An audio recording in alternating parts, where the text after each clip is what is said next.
Olá pessoal, vamos aqui para as dicas finais de redação. Eu vou estar mostrando para vocês como que eu faria essa redação aqui na prova do Ensejo. Primeiro, eu vou estar explicando aqui para vocês o que é uma redação. Isso é muito importante porque o tipo de texto ele é cobrado, é um dos critérios de correção. Por isso, se você chegar lá e fizer um outro tipo de texto, como uma história, como um poema ou uma música, qualquer outra coisa, você vai acabar tirando nota zero. Por isso que é importante você saber primeiro o que é uma redação. A redação é o tipo de texto em que você vai apresentar e defender uma opinião, que a gente chama de tese, sobre algum tema que vai ser dado lá na prova. E esse tipo de texto você tem que fundamentar com argumentos e exemplos. O objetivo de uma redação é convencer o leitor sobre o ponto de vista. É como se você tivesse que argumentar, convencer alguém sobre alguma ideia que você tem. Só que você tem que utilizar um tipo de estrutura de texto, que é composto por introdução, desenvolvimento e conclusão. Então, eu vou aqui estar deixando um modelo de redação para vocês. No caso, como eu falei, a redação ela tem que ter introdução, desenvolvimento e conclusão. E o que você tem que fazer em cada parágrafo do texto da sua redação? Na introdução, você primeiro vai apresentar o tema e depois você vai mencionar duas causas. No desenvolvimento, no segundo parágrafo, você tem que explorar a primeira causa, falar sobre a primeira causa, apresentando argumentos e exemplos. Já no terceiro parágrafo, ainda no desenvolvimento, você vai fazer o mesmo, mas agora, né, para a segunda causa que você citou aqui na introdução. E na conclusão, você pode resumir o tema, pode resumir os pontos abordados e você tem que apresentar uma proposta de intervenção, que no caso é você falar sobre soluções para amenizar ou solucionar o problema discutido aqui na sua redação. Então, o que vai fazer você tirar zero na sua redação? São alguns critérios aqui que o Enseja cobra. Primeiro, é se você escrever menos de 4 linhas. Isso vai ser considerado um texto insuficiente. O segundo, que é um que dos pessoais mais faz, é fugir do tema. Então, se falar sobre violência no trânsito e você escrever sobre qualquer outra coisa, sobre abuso ou outra coisa assim, você vai tirar nota zero, porque a obediência ao tema é um dos assuntos, é um dos critérios mais cobrados pelo ensejo. O segundo é, conforme eu já falei, é desobedecer ao tipo dissertativo argumentativo, ou seja, escrever uma história, escrever uma música, escrever uma receita de bolo, como alguns tentam ainda fazer na sua redação. A terceira coisa que pode fazer você tirar zero é você copiar os textos de apoio, os outros motivos aqui é você usar palavrões, é você fazer outros tipos assim de coisas que vão ser consideradas como ofensas aqui ao ensejo, tudo bem? Então, o que você vai fazer lá na sua prova? Primeiro, ao visualizar o tema, você vai fazer, antes de escrever o seu rascunho, você vai fazer o que a gente chama de planejamento. Vou até deixar aqui, ou você pode chamar de esboço, ou você pode chamar aqui de esqueleto da sua redação, que é você pensar no que você vai falar na sua introdução, pensar em o que você vai falar no seu desenvolvimento e pensar o que você vai falar na sua conclusão. No caso, aqui o tema é abuso contra crianças e adolescentes. Então, o que você vai fazer? Você vai primeiro planejar a sua introdução. E na introdução a gente viu lá que você tem que apresentar o tema e você tem que falar sobre duas causas. No caso, você tem que pensar o que pode levar, quais são os motivos que levam ao abuso contra crianças e adolescentes. Aí eu vou aqui falar sobre dois que eu pensei, que é desinformação e cultura do silêncio. Aí, no segundo parágrafo, eu vou falar sobre a causa 1, vou desenvolver, vou apresentar meus argumentos, vou apresentar as minhas ideias, o que eu penso sobre essa primeira causa. No terceiro parágrafo, eu vou também falar, só que agora sobre a causa que eu pensei aqui na causa 2, que é a cultura do silêncio. Agora, indo aqui para a conclusão, você vai pensar em propostas de intervenção. Então, o que eu posso fazer para resolver esse problema? Se não tem como resolver esse problema, então o que eu posso apresentar de soluções para pelo menos amenizar? No caso aqui, eu vou falar sobre capacitação e diálogo aberto, mais informação também. Vamos ler, vamos entender esses planos, esse planejamento aqui numa redação. Então, eu tenho o primeiro parágrafo, que é a nossa introdução. E eu vou ler aqui para vocês. No Brasil, o abuso contra crianças e adolescentes é frequentemente destacado nas notícias. Contudo, o problema persiste, sendo a desinformação dos responsáveis e a cultura do silêncio em diversas comunidades as principais causas. Então, tá vendo aqui? Eu apresentei o tema aqui na introdução, o abuso contra crianças e adolescentes, e eu citei duas causas, que é a desinformação dos responsáveis e a cultura do silêncio, conforme a gente fez aqui no nosso planejamento. Tudo bem? Agora, no segundo parágrafo, eu tenho que desenvolver, eu tenho que falar sobre a causa 1. E vamos ver como que a gente pode fazer. Vou usar aqui, para introduzir o segundo parágrafo, a palavra primeiramente. Primeiramente, a desinformação é um desafio significativo.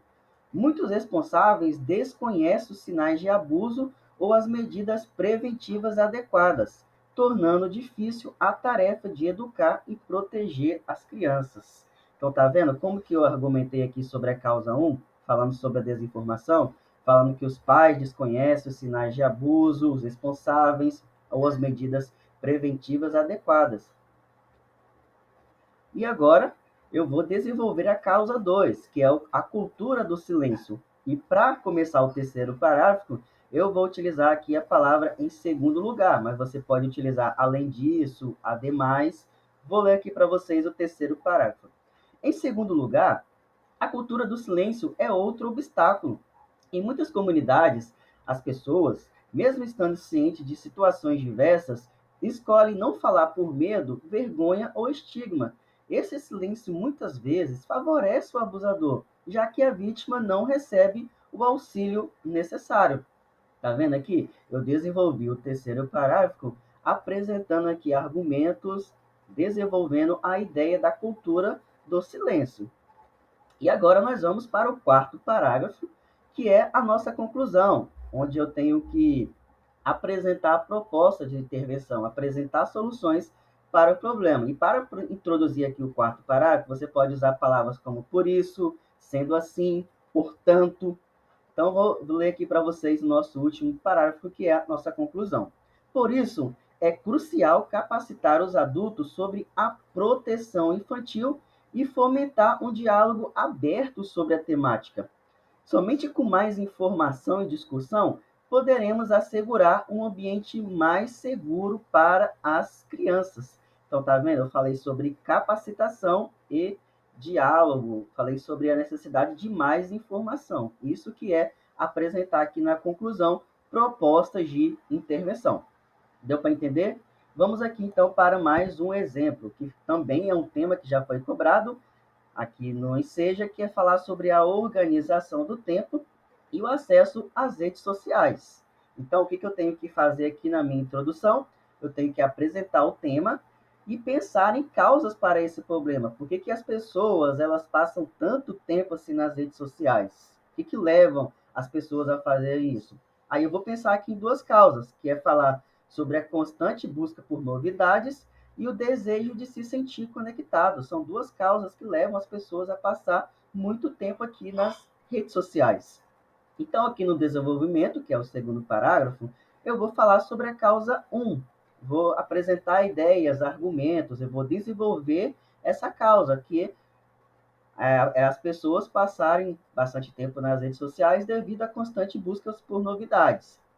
No terceiro parágrafo, e vou falar sobre essa necessidade das pessoas sentirem esse desejo de se sentir sempre conectadas. E agora, aqui na conclusão, conforme eu já falei para vocês, nós temos que pensar em propostas de intervenção, como que a gente pode amenizar, resolver esse problema, que ideias a gente pode apresentar. E eu vou citar aqui conscientização para um uso equilibrado. Tudo bem? Então, vamos ler aqui a nossa redação para vocês verem como que isso pode ser feito aqui na prática. Vamos ver aqui o primeiro parágrafo, que é a nossa introdução. Na introdução, a gente apresenta o tema e fala sobre duas causas, beleza? Vou estar lendo aqui para vocês. O uso excessivo das redes sociais tem se tornado uma constante em nossa sociedade. Apesar da vantagem dessas plataformas, muitos passam horas a fio conectados por duas razões principais: a constante busca por novidades e o desejo de se sentir conectado com os demais.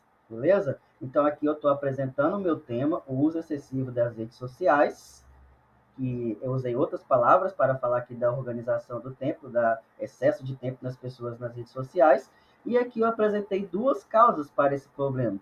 Apresentei a constante busca por novidades e o desejo de se sentir conectado com os demais. Então agora eu tenho que desenvolver a primeira causa aqui no segundo parágrafo. Eu vou usar a palavra primeiramente. Primeiramente, com a vasta quantidade de informações, fotos e vídeos atualizados a todo momento, as pessoas são constantemente atraídas pela novidade. A curiosidade em saber o que há de novo faz com que passemos mais tempo navegando do que o previsto, certo? Então aqui eu desenvolvi essa causa que das pessoas passarem bastante tempo buscando por novidade. Agora aqui no terceiro parágrafo eu vou desenvolver a necessidade das pessoas estarem sempre conectadas, terem esse desejo. E eu vou usar aqui a palavra em segundo lugar. Em segundo lugar, a necessidade de pertencimento e conexão é outro fator que nos prende às redes. Ao observar a vida dos outros e compartilhar momentos, cria-se uma sensação de estar integrado e de não perder nenhum acontecimento importante. Beleza? Aqui eu falei sobre a necessidade de pertencimento e de conexão. É outro fator que vai nos prender às redes sociais. Então, aqui eu estou desenvolvendo a causa 2. E agora, nós vamos partir aqui para a nossa conclusão. E na conclusão, você pode retomar o tema, você pode fazer um resumo e você também pode apresentar uma proposta ou algumas propostas de intervenção. No caso, aqui no meu planejamento, eu ia falar sobre a importância de uma melhor conscientização das pessoas para o uso equilibrado das redes sociais. Então, vamos ler aqui a nossa conclusão. Diante desse cenário, é vital que nos conscientizemos sobre a importância de um uso equilibrado das redes sociais, não apenas para a nossa saúde mental, mas também para garantir que vivenciamos e valorizamos nossos momentos no mundo real. É saudável desfrutar das redes, mas é essencial também reconhecer e aproveitar os momentos offline, seja com os amigos, família ou dedicando-se a hobbies. Ao buscar esse equilíbrio, garantimos uma vida mais rica e plena, tanto online quanto fora dela. Beleza? Então, esse daqui foi dois exemplos de redação que eu aqui passei para vocês, duas ideias que eu passei para vocês. E se vocês seguirem essas dicas, vai ficar muito mais fácil para você. Então, ao ver o tema, primeiro faça um esboço, um planejamento da sua redação. O que você pode falar na introdução, o que você pode falar no desenvolvimento e o que você pode falar aqui na sua conclusão.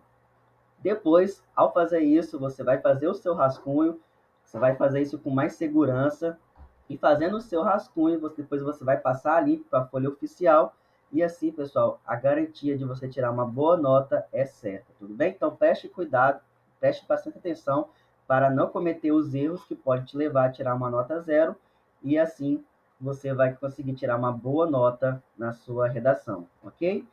Então, por hoje é só. Fique com Deus.